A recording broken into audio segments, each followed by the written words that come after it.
Am I the a-hole for not sharing medical history before being pranked? Am I the a-hole for telling my son he deserved his GF breaking up with him?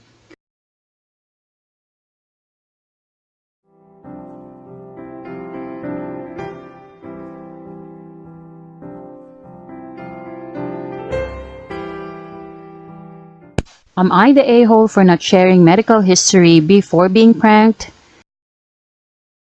Hey yo, I'm a schizophrenic. Started when I was 22 and will last till I die. I'm active in schizophrenic communities, go to groups, the works, but I am fairly private about it to most people to include friends. It's fairly common for people to think I'm eccentric, comes with a turf, due to some of my habits. Those habits include not going to parties or other places with lots of people, suddenly deciding not to do something. I have to be protective not to do or go to certain things if I think a delusion might be coming on. Saying the occasional odd quip, normal schizophrenic stuff. Some friends thought it would be funny to make it seem like I might be going crazy as a group. They would individually wear something silly like a wizard hat or dinosaur costume, T-Rex blow-up costume, to a group event or say something totally out of the ordinary and pretend like it was normal.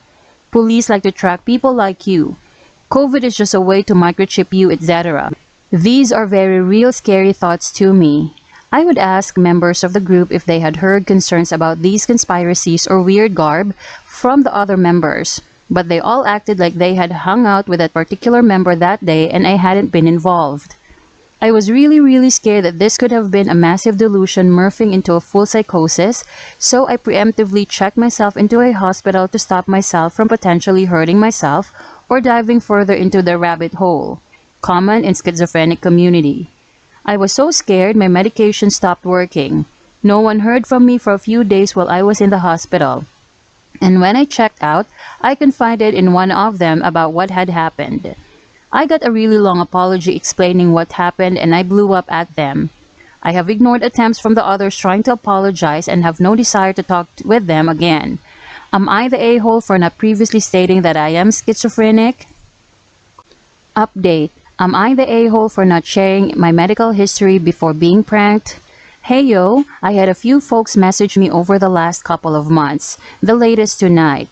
It touches me that so many of you still message me to see if things are going well, so I wanted to update people in mass. Life is going phenomenally. I asked the friend group and have since been kicking butt. I realized that if my close friend group was consistently putting me down or taking advantage of me, who else could be? The biggest answer was myself. I stopped doing things I enjoyed to invest in people that took joy in hurting me. Turns out it went so much deeper than gaslighting. I got 2 new hobbies, woodworking and brewing. I absolutely love them both and have made friends in those communities. I started cooking instead of takeout and I met the woman who is now my girlfriend at the local market and we do most things together now. I realized my job had been taking a huge advantage over me. I worked significantly harder and longer hours for less pay than the employees under me. After I transitioned to taking better care of myself, I successfully created a resume that outlined my successes. Recognizing those successes took quite a bit of effort, and got a new job in higher management for significantly more pay. I'm also going to buy a house this December with a yard for my dog and I. Nothing big. Just a nice 1-bedroom with a large yard for my buddy and I to play fetch in. So thanks Reddit, you won. Never would have made life improvement if it weren't for an external force. Oh honey, this breaks my heart.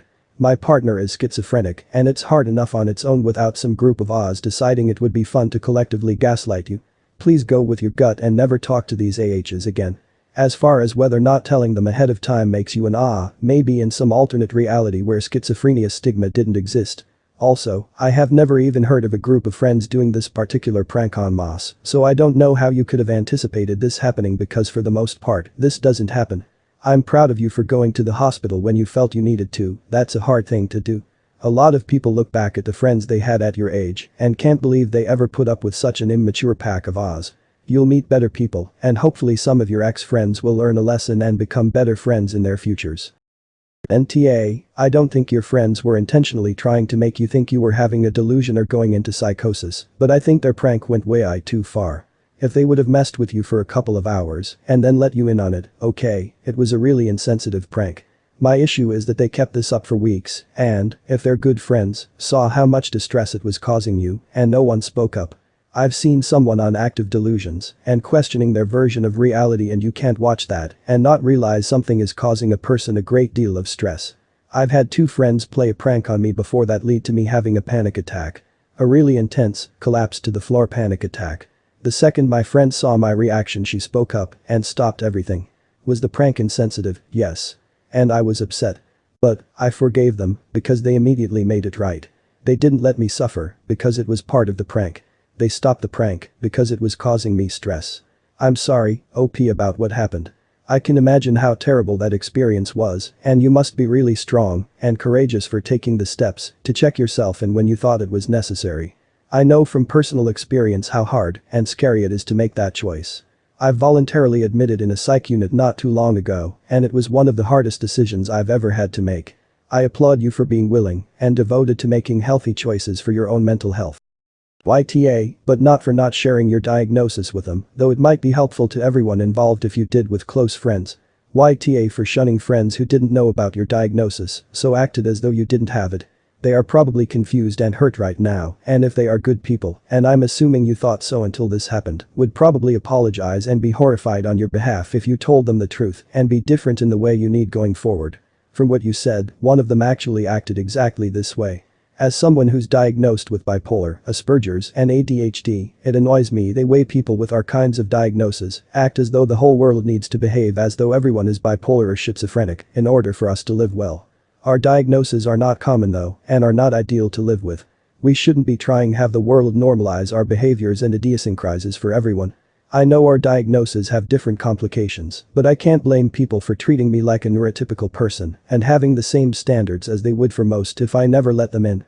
The prank they played on you would have been harmless if it was played on anyone else, and schizophrenia is not exactly common. It's great that you're keeping on top of the reality of your diagnosis as well as you are, but people are not going to treat you the way you need to be treated if they don't know, and them not knowing will lead to the very episodes you're trying to avoid. My grandmother is schizophrenic, and this post made me feel sick. Even when she's on her medication, thankfully most of the time these days, she struggles with intrusive thoughts about other people plotting against her. She knows it's not true, but she can't convince herself it's not true. I have psychotic depression and my psychoses can be the same. There's a part of me that knows I'm becoming detached from reality, but that part doesn't know how to communicate that to the rest of me. If this had happened to me, I definitely would have ended up self-admitting. If it had happened to my grandmother, I think it would have broken her. You're obviously NTA, and I hope you find some better friends whose idea of fun isn't trying to drive their friends crazy. This wouldn't have been funny, even if you weren't mentally ill. It sounds like you have a supportive community online and good resources around you, but if you ever want someone else to talk to, hit me up. NTA, they call it pranking, I call it a type of bullying. They are sorry now because it blew up in their faces, but what kind of people make choices to behave like this as a group, and how was it that they settled on the idea of making someone fear a mental illness was evolving? Even without your own personal history to take into account, that's a really stupid and cruel joke, and I would have gone off just for that reason alone. I was bullied in my teens, friends decided as a group to just ignore me when I spoke. It was scary and hurtful, and pretty shit tbh, and it turned out one of the group had her own axe to grind with me. Rather than approaching me directly, she settled on turning nearly all of them against me, and our relationship was never the same afterwards. Over 30 years later, this is still a knife in my heart because it destroyed what little confidence I had at the time, and they just decided I had to be punished on one person say so. They do not deserve your trust, or they need to weed out the person who came up with the idea so you can confront them. They are the asp at your chest. NTA, they call it pranking, I call it a type of bullying. They are sorry now because it blew up in their faces, but what kind of people make choices to behave like this as a group, and how was it that they settled on the idea of making someone fear a mental illness was evolving? Even without your own personal history to take into account, that's a really stupid and cruel joke, and I would have gone off just for that reason alone. I was bullied in my teens, friends decided as a group to just ignore me when I spoke. It was scary and hurtful, and pretty shit tbh, and it turned out one of the group had her own axe to grind with me. Rather than approaching me directly, she settled on turning nearly all of them against me, and our relationship was never the same afterwards. Over 30 years later, this is still a knife in my heart because it destroyed what little confidence I had at the time, and they just decided I had to be punished on one person say so. They do not deserve your trust, or they need to weed out the person who came up with the idea so you can confront them. They are the asp at your chest. Oh my god, SONTA.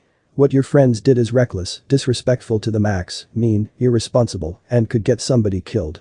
A coordinated group effort to gaslight somebody into thinking they're losing their mind over the course of 3 weeks. That's a tragedy waiting to happen, and people are under no obligation to broadcast their private medical histories to the world in order to not be subjected to something like this. Don't organize a gang of all your friends to make somebody believe they're losing their grasp on reality is like baseline human decency. Like baseline. Quite frankly, if something like this happened to me, I would take it as proof that these people have zero grasp of ethics or consequences and are clearly not people I want to be friends or even acquainted with. If you find it in you to forgive them and find that you have reason to, then props to you and do what's right for you, but you are absolutely justified in going zero contact after something like this. I believe I would. NTA in the slightest. I am sorry this happened to you. Wishing you all the best. NTAOP, you may not see this, my friend also suffers from schizophrenia. She did not tell me what her diagnosis was, but had at some point disclosed she has a mental illness to me. I never pushed her to tell me, she eventually told me on her own. Talked to me about her episodes and how she had hospitalized herself before. She knows I suffer from a different mental illness and still felt like I would see or treat her differently if she told me. Honestly, OP, you aren't the off for not disclosing it. You have every right to keep it to yourself. Even if you do decide to disclose, you don't have to go into details. You can be as vague or specific as you want. Your friends on the other hand are AHS, because when is it ever funny to make someone think they are going through a psychotic break? I mean, I saw elsewhere they did it for 3 weeks. That is more than a prank, that is flat out cruel. I think you may need new friends, OP, if that's their definition of a fun harmless prank, but I can't stop you. You do what's best for your mental well-being, OP. Am I the a-hole for telling my son he deserved his GF breaking up with him? So my son had a long-distance GF recently for about 2 years. She was great, a really nice girl, and we all loved her, welcomed her with open arms. She was flying her constantly to visit him, like a week and a month, and he didn't lift a finger to go visit her. I tried talking to him about it several times and told him he should really start looking into flying over to her instead of expecting her to do all the traveling. He said no. And my wife probably had something to do with it, as she constantly told him she was afraid of him flying. I spoke to them both and said this girl is great for him. She was willing to move over to our country too, but said there was one condition, and that was he'd have to fly over to her country too, which is fair enough. He said no, he didn't want to fly or travel anywhere. My son was becoming lazier and lazier, eventually telling his GF and us that he was perfectly fine never traveling anywhere, including holidays, etc. Last week, he told us she's dumped him. I went on her FB page, as we're all still friends. She wrote us an apology letter about how she's upset it didn't work out, but these things happen, so we're on good terms. And looks like she's with a new guy already. Me and my wife have no doubt she was seeing him whilst still in a relationship with my son. I confessed to them both that I actually agree with her decision and he should have expected it. He did not treat her properly, and I hope he learns lessons for the next one because he needs to make more of an effort. I said he deserves it for his lack of effort in the relationship and for essentially just allowing this girl to spend all her money and time coming here all the time. Wife and son are very upset that I said this. Very, very upset, and my wife says I'm being horrible. Am I the a-hole? I stand by what I said. This is gonna be bit off the general attitude, but YTA. It's the truth for sure. However, you can tell the truth without being an asshole about it. She's probably been cheating on you, and you deserved it isn't exactly the most constructive way to deal with the situation. I think sometimes the sub forgets that there's a difference between being in the right and being an asshole. I'm sure on some level he understood what his behavior contributed to the breakup. It just isn't what he needs to hear right now. It's about the tone of the words. You deserved it, you know, and I think that you not really catching on to that is making things worse with your wife. NTA, but I'm probably biased here. I was in LDR with an American that refused to come up to see me. I'm Canadian. Gave me that same happy to not travel. After I broke up with him, he dated someone from Portugal, pretty sure he was building something with her while we were together, and eventually went to see her. So, I'm sorry, but if the effort is that one-sided, it's just too obvious he wasn't that interested or invested in the relationship. Going off of my own experience, YMMV. So yeah, IMO, you're not wrong for telling your son he deserves the breakup. He needs to learn a relationship isn't a one-way street. He needs to give as good as he gets, or it's doomed to fail, like it has here. NTA especially after seeing some of the comments between OP and everyone. The truth hurts, but need to be heard. If it relates to being a bad romantic partner. It's either learn or be miserable or end up someone who has no self-respect cause that's all you could get being a jerk. It sounds like OP gave their 24-year-old son some great advice, some tough loving with kindness and good intentions. You might want to have a convo with mom-wife about where this babying of a 24-year-old is going in terms of his personality. Lazy is a tough quality to have and snag a great partner. NTA I was in a similar situation almost 10 years ago. Amazing girl, family didn't believe she was real until she first came to visit and fell in love with her. Made tons of attempts to come here from England despite how expensive it was. I didn't want to even go there let alone move there if I had to. She dumped me and I was heartbroken, but I'm pretty sure she was seeing another guy towards the end and I don't blame her. Your son needs a wake-up call and hopefully this will be of some help to motivate him. BSH. What an awful situation, your son is being a lazy ass and not putting effort into the relationship. Your wife is low-key supporting this behavior and inevitably leading to this breakup. His girlfriend was seeing another guy while being with him, which is just cheating. And you, instead of being considerate of your son and waiting with your comments, you decided to come to him right when he needs a bit of support and shit all over him. YTA no one deserves to get cheated on. Also, I mean she could have just broken up with him a lot earlier instead of cheating on him. If she broke up with him because he was lazy that's one thing. But she broke up with him and had someone else to take his place, someone who probably was already taking his place. You said he deserves it. He deserves her fuck up. No. No, he doesn't. Being lazy, yes, that's a fuck up. But she cheated. And saying to your son he deserves it is not right. NTA I have a feeling she tried really hard to get him to work harder on the relationship. Well, this other guy was starting to show interest. Doesn't necessarily mean she was cheating, but he could have helped sway her to leave your son. Rightfully so, Ofk. Because, well, if your son wasn't going to try, then she deserves to leave for someone who's willing to try for her. I get why your wife would be upset. You mentioned he's a mama's boy, so Ofk she'll want to defend him to the end because she coddles him to death. But TBF, your son needs a dose of reality. He's 24. He can't keep living in his bubble, where he never does anything wrong, or that he doesn't deserve some of the things that'll get thrown his way. Your wife needs to stop the coddling. Boy needs reality.